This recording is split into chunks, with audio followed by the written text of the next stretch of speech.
Ito naman, totoo naman kasi na we had no speed na the same as before.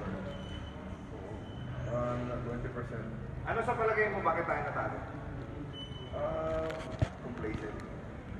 We're not really taking it seriously. Pero, kasi pag ganyan parang, it takes away from the so they beat us fair and square. They play hard. They play with heart and determination. Kita naman sa kanila, they wanted it more than we did. Yun ang words, yun yung tamang words yung gusto ko i-explain sa'yo kayo na mag-aasip.